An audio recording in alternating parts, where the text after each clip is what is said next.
Hi students, इस lecture में हम देखते हैं केप्लर्स थर्ड लॉ। इसमें हम केप्लर्स का थर्ड लॉ भी देखेंगे और उसका डेरिवेशन भी देखेंगे, उसको हम डिराइव करेंगे।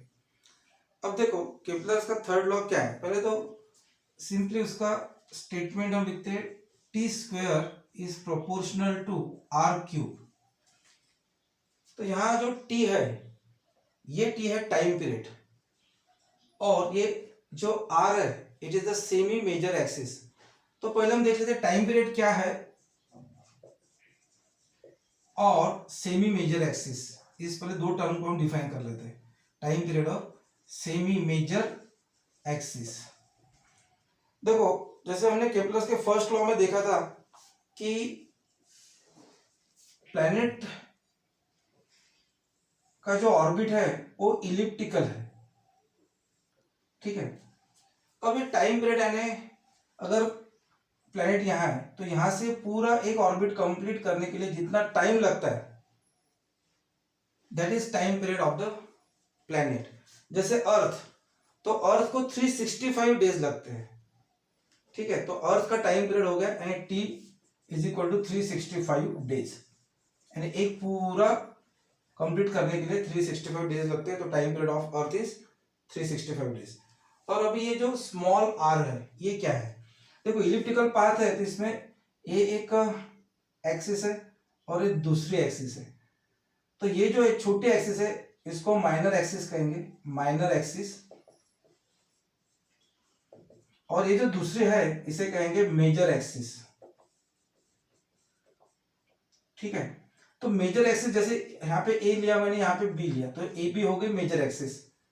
तो half of the major axis यानी हाफ, सेमी मेजर एक्सिस यानी हाफ ऑफ ए बी, ठीक है। तो टाइम पीरियड और सेमी मेजर एक्सिस, एंड इसका स्टेटमेंट क्या रहेगा। देखो अभी इसका स्टेटमेंट है, देखो यहाँ यहीं से बनाएंगे हम, T square proportional to R cube. T यानी क्या, time period. So time period of a planet is directly, sorry time period नहीं, square of the time period, ध्यान में रखना है, square of the time period. So square of the time period of a planet is directly proportional to the cube of the semi major axis, ठीक है। अब देखो इसका हम डेरिवेशन भी करना है अभी। तो ये तो स्टेटमेंट आ गया ध्यान में, और हम इसको लिख भी सकते हैं, यहीं से लिख सकते हैं, the square of the time period of the planet is directly proportional to the cube of the semi major axis. लेकिन अब ये जो है इसको हमें डिराइव करना है, इसका हम डेरिवेशन करेंगे। चलो अब क्या है डेरिवेशन, इसको हम डिराइव करेंगे। अब एक्चुअली है क्या है, जैसे इसको एक हम इस तरह से भी कर सकते हैं कि यहाँ पे थोड़ा लिख के दिखा दूं मैं, ये जो टी स्क्वायर है प्रोपोर्शनल टू है, अगर इसको हम इक्वल टू करते हैं तो कांस्टेंट ऑफ प्रोपोर्शनलिटी लेना पड़ेगा हमको, कांस्टेंट और आर क्यूब, यानी T square upon R cube is equal to constant, ठीक है। तो इसको हम डिराइव करेंगे अभी। देखो अभी जैसे ये जो है, हम कई बार भी प्लैनेट का पकड़ते हैं तो कर्व पे है प्लैनेट का जो है, यानी हम बोल सकते हैं कि एक आधी जगह से ये एक सर्कुलर मोशन परफॉर्म करता है प्लैनेट। तो सर्कुलर मोशन परफॉर्म करने के लिए एक सेंट्रीपिटल फोर्स लगता है। तो चलो एफ मैं उसको लिखता हूं एफ, ये हो गया सेंट्रीपिटल फोर्स। अभी इस सेंट्रीपिटल फोर्स है, सो हमें पता है कि ये सेंट्रीपिटल फोर्स है, तो इसका इक्वेशन क्या है, second Newton second law of equation. तो ये हो गया एम ए, ठीक है, मास इनटू एक्सेलरेशन। लेकिन हमने सर्कुलर मोशन में देखा था कि ए इज इक्वल टू, जो इसमें का ये ए इज इक्वल टू क्या है, ए इज इक्वल टू को हमने डिराइव किया था वी ओमेगा, ठीक है। A is equal to V omega यानी लीनियर वेलोसिटी, एंगुलर वेलोसिटी, इसका प्रोडक्ट हमने फर्स्ट चैप्टर में डिराइव किया है कि A is equal to V omega. अब ये जो लीनियर वेलोसिटी है, so this linear velocity is equal to R omega, linear velocity is equal to R omega. तो v की वैल्यू यहां पे रखते हैं, तो क्या आ गया, a is equal to R omega square, ये आ गया आर ओमेगा स्क्वायर।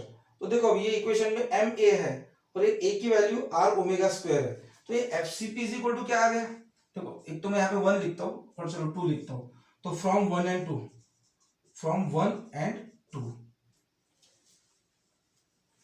यहाँ पे दिखेगा नहीं आपको, यहाँ पे लिखता हूँ मैं फ्रॉम 1 एंड 2।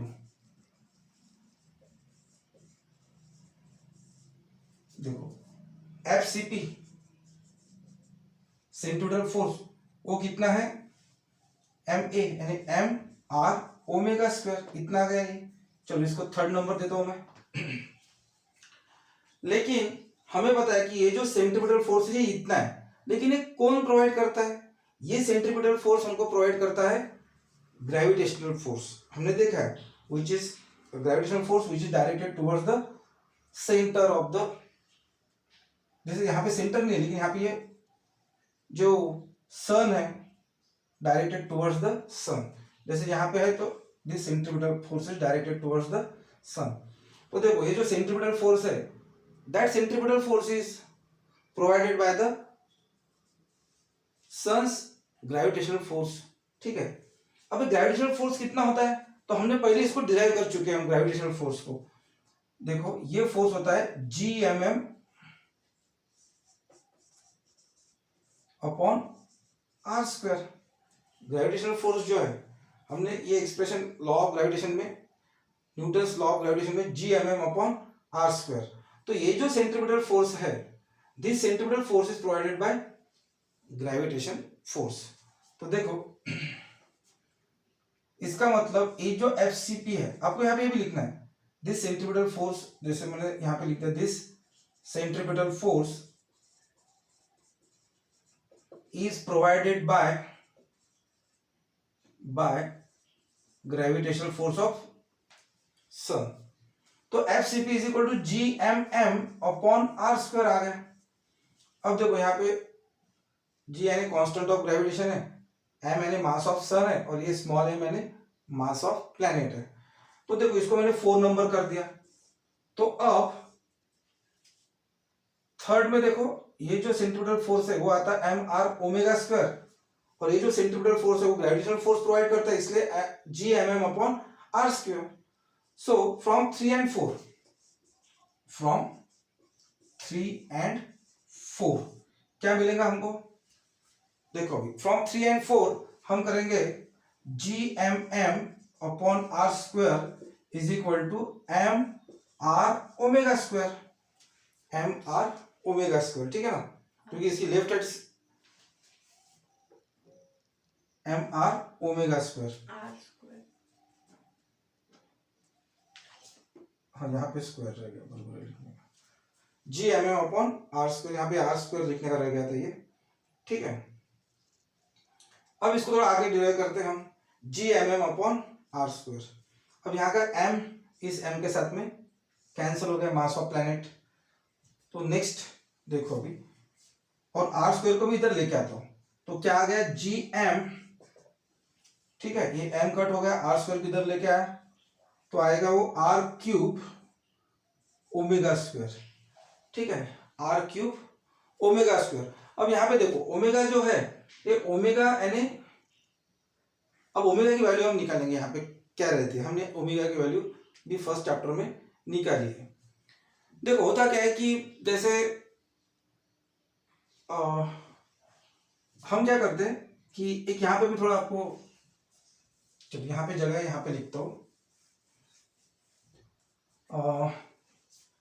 जैसे सर्कुलर मोशन में, जब सर्कुलर मोशन में जो वेलोसिटी है, velocity is equal to distance upon time आता है। ये आपको लिखना नहीं है, बराबर, जो मैं आगे चल के यहाँ पे करने वाला हूँ इसके लिए आपको थोड़ा पहले का समझा देता हूँ कि v is velocity speed is equal to distance upon time है।